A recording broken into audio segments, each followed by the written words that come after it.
സാത്താനിൽ നിന്നുള്ള മോചനം എങ്ങനെ? ഇത് നമ്മൾ മനസ്സിലാക്കണം. ക്രിസ്ത്യാനി അറിയേണ്ട ഒരു കാര്യമാണ്. സാത്താനിൽ നിന്നുള്ള മോചനം എന്ന് പറഞ്ഞാൽ കുമ്പസാരം മാത്രമല്ല. ഞാൻ ദൈവവുമായിട്ടുള്ള ഉടമ്പടി നഷ്ടപ്പെട്ട് വിജാതീയ ദേവനായിട്ട് ബന്ധം സ്ഥാപിച്ചിട്ടുണ്ടെങ്കിൽ എൻ്റെ കുടുംബത്തിൻ്റെ മേൽ, എൻ്റെ കുടുംബാംഗങ്ങളുടെ മേൽ, എൻ്റെ തലമുറയുടെ മേൽ, എൻ്റെ വസ്തുക്കളുടെ മേൽ, എൻ്റെ ബിസിനസ്സിൻ്റെ മേൽ, എൻ്റെ ഫാക്ടറിയുടെ മേൽ, എൻ്റെ വാഹനത്തിൻ്റെ മേൽ ആധിപത്യം ഉണ്ടാകും. അല്ലേലിക്ക ആധിപത്യം ഉണ്ടാകും. നിങ്ങൾ വാഹനം എടുക്കാൻ പോയാൽ ആചാരപ്രകാരം ചെയ്യരുത്. അത് പള്ളിയിൽ കൊണ്ടുപോയി പ്രാർത്ഥിക്കണം. നിങ്ങൾ കിട്ടുമ്പോൾ കുരിശ് വരച്ചു കൊണ്ടുവരെ ഒരു അപകടം പറ്റില്ല. പിശാച ആരാധകർ ചെയ്യുന്നത് പോലെ, ഇന്ന് ചെയ്യുന്നത് പോലെ, ഇന്ന് എന്ന് പറഞ്ഞാൽ ബ്ലാക്ക് മാസുകാർ ചെയ്യുന്നുണ്ട്, അല്ലേലിയ ദൈവ നിന്ദകർ ചെയ്യുന്നുണ്ട്. 1578 ആൻവേഴ്സിലെ ഒരു സ്ത്രീ തന്നെ പിശാചിന് നൽകി. സ്വന്തം രക്തം കൊണ്ട് ആ കരാറിൽ അവർ ഒപ്പുവെച്ചിട്ടുണ്ടെങ്കിൽ ബ്ലാക്ക് മാസിന് തുല്യമാണ്. എന്നിട്ട് പറയാണ്, കുറച്ച് നാൾ കഴിഞ്ഞപ്പോൾ ആത്മാർത്ഥമായ പശ്ചാത്തലം അവൾക്ക് തോന്നി. അവളെ പിടിച്ചു വലിച്ചു തുടങ്ങി. ഭീകരമായ ഈ പ്രവൃത്തി ഉപേക്ഷിച്ച് പശ്ചാത്താപം ചെയ്യാനുള്ള തീഷ്ണതയോടുകൂടി, ആഗ്രഹത്തോടുകൂടി അവളിൽ ഉണർന്നു. അങ്ങനെ അവൾ കാരുണ്യവാനും ജ്ഞാനിയുമായ ഒരു കുമ്പസാരകൻ്റെ സഹായം തേടി.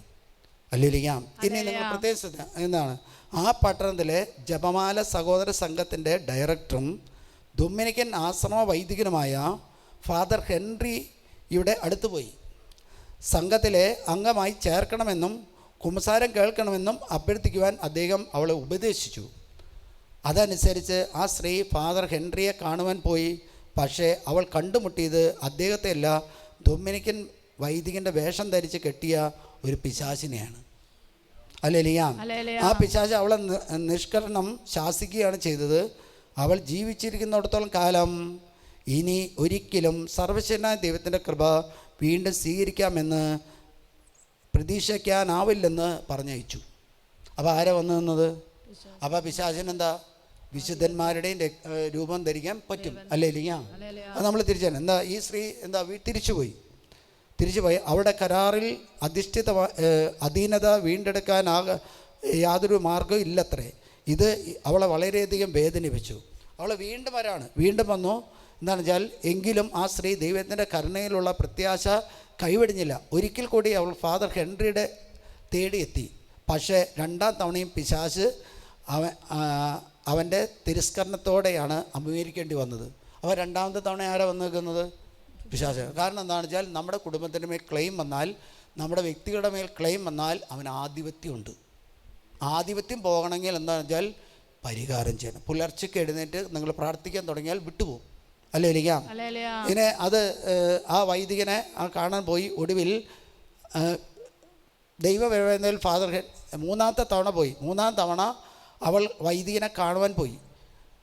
ഒടുവിൽ ദൈവപരിപാലനയിൽ അവൾക്ക് ഫാദർ ഹെൻറിയെ കാണാൻ സാധിച്ചു. അദ്ദേഹം വലിയ അലിവോടെ അവളോട് പെരുമാറി. ആദ്യത്തെ ആൾക്കാരെന്താ പെരുമാറിയത്? ദേഷ്യത്തോട്. അപ്പോൾ വൈദികനാണോ? അല്ലല്ലോ. ആ ദേഷ്യ സ്വഭാവം കാണുമ്പോൾ തന്നെ അറിയാം. അല്ലേലിയാം.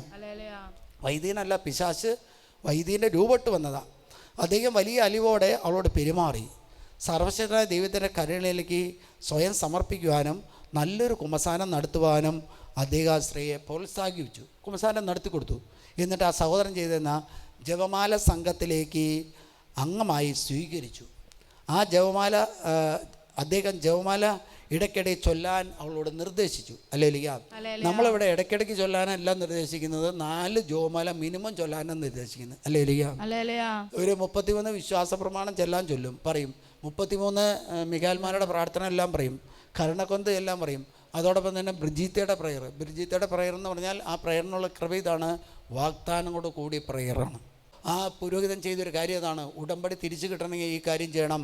ആ പുരോഹിതൻ ആ ഒരു ദിവസം ഹെൻറി ആ സ്ത്രീക്ക് വേണ്ടി ഒരു ബലി അർപ്പിച്ച് കൊണ്ടിരിക്കെ അവൾ ഒപ്പുവച്ചിരുന്ന ആ കരാർ തിരികെ നൽകാൻ പരിശുദ്ധ കന്യാമറിയം പിശാചിനെ നിർബന്ധിച്ചു.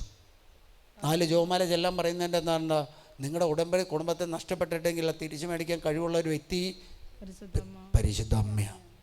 പരിശുദ്ധ അമ്മ പറഞ്ഞാൽ പിശാച് അനങ്ങില്ല. യൗസേപ്പിതാവ് മിണ്ടിയാൽ പിശാച് പറ്റില്ല. യൗസേപ്പ് എന്ന പേര് പിശാചിന് പരിഭ്രമ. അല്ലേലിക്കാം. എന്നിട്ട് എന്താണെന്ന് പറഞ്ഞാൽ ഈ പ്രകാരം മറിയത്തിൻ്റെ അധികാരത്താലും പരിശുദ്ധ ജവമാനുള്ള അവളുടെ ഭക്തിയാലും പിശാചിൽ നിന്നും ആ സ്ത്രീ പൂർണ്ണമായി വിമോചനം നേടി. കുമ്പസാരിച്ചാൽ മാത്രം മതിയോ? പലരും പറയുന്നത് എന്നോട് വാദിച്ചിട്ടുണ്ട്, കുമ്പസാരിച്ചു വെച്ചാൽ പോരാ, കുമ്പസാരിച്ചാൽ മാത്രം പോരാ. നിങ്ങൾ ഈ പിശാചുമായി ചെയ്ത ഉടമ്പടി കുർബാന മധ്യത്തിൽ കുർബാനയോട് ചേർന്ന് പ്രാർത്ഥിച്ച് തിരിച്ചു പിടിക്കണം.